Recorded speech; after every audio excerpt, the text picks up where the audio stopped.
Magandang araw mga kaibigan.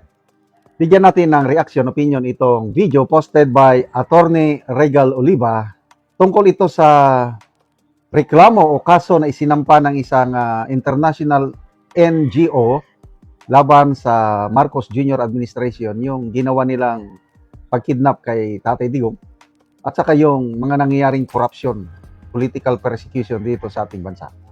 Sinabi niya na why panic? Bakit nagpapanik na sila?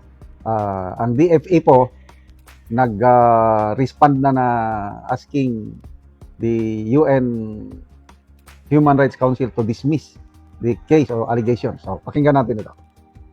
An international NGO or non-governmental organization with PCOSOC consultative status before the United Nations, the International Career Support Association formally submitted with a written statement before the United Nations Human Rights Council in Geneva under document number A/62/62/NGO/31. Ang laman ng dokumento, it questioned the continued ICC detention of former President Rodrigo Duterte and alleged that Marcos administration may have weaponized international legal mechanisms to politically weaken the Duterte camp before the 2028 elections. The filing invoked legal doctrines under the Rome Statute, including complementarity, arbitrary detention, interim release, and prosecutorial neutrality. Nag-raise din ito ng allegations involving political coercion, corruption, and misuse of state institutions. Then today, according to reports by Billionaire News Channel, the Department of Foreign Affairs has already asked the United Nations human rights bodies to dismiss the filing and the allegations surrounding it. And here now comes the political question. Why the panic? Kung irrelevant lang talaga ito, kung ordinary political noise lang ito, why activate diplomatic machinery this early? Because Malacanang understands one dangerous reality. Once a narrative enters Geneva, it stops being ordinary local politics. Nagiging bahagi na ito ng international diplomatic record. Now let me be legally precise. This is not a UN finding. This is not yet a judicial ruling. These are still allegations raised by an NGO submission. But governments do not usually move this aggressively against documents they believe carry no geopolitical weight. And that is what makes this development explosive. Hindi na ito simpleng away politika sa Pilipinas. The battlefield has extended from Senate halls and Malacanang corridors to Geneva. And whether people agree with Duterte or not, one thing is now undeniable. The Duterte issue is no longer merely domestic. It is now internationalized. Another day, another Beagle. Yun. Duterte issue is now internationalized. Kasi nga, malaking bagay yung grupo na yon, International Career Support Association.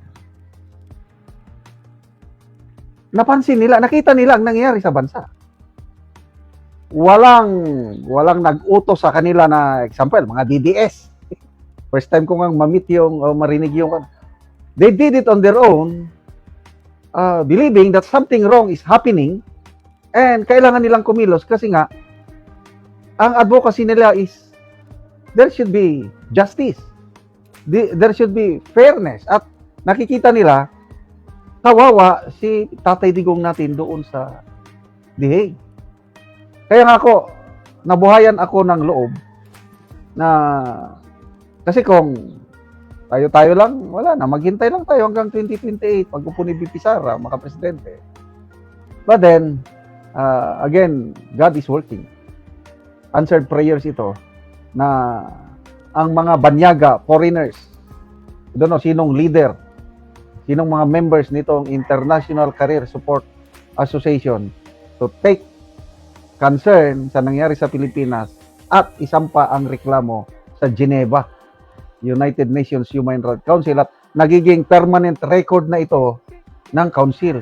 Pinag-uusapan na, I think magkakaroon sila ng convention ngayong July, yung United Nations Human Rights Council. Yung dokumento na yon, yung reklamo, ibibigay lahat sa mga mag-attend sa convention. At itong nagreklamong NGO, baka magsasalita rin doon to summarize what they have said. And iyon na, naging internationalized na ang nangyari kay Tatay Digong. And to me, that's good news. Para ma-aware ang mga ibang governments, ibang citizens, foreign countries na ganito ang ginagawa ng Marcos Jr. administration sa atin.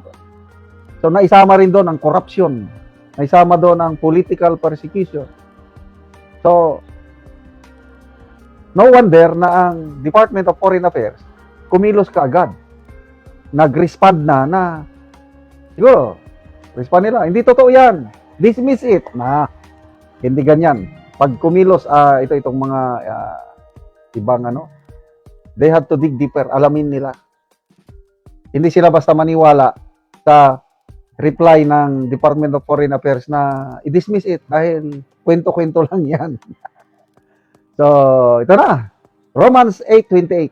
All things work together for good to those who love God, to those who are called according to His purpose. Kapit lang tayo mga kapwa ko DDS. There will always be a day of reckoning. Sabi ng Diyos, vengeance is mine. So, kumikilos na po ang Diyos. Sana tuloy-tuloy na ito.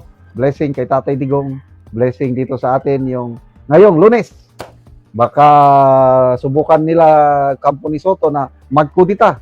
Let's pray na walang mangyaring kudita starting today and forevermore. Intact na yung Brave 13 na yan and they will lead the Senate hanggang makaupo si BP Sara sa Malacanang. Salamat mga kaibigan sa inyong pagsubaybay sa channel nito.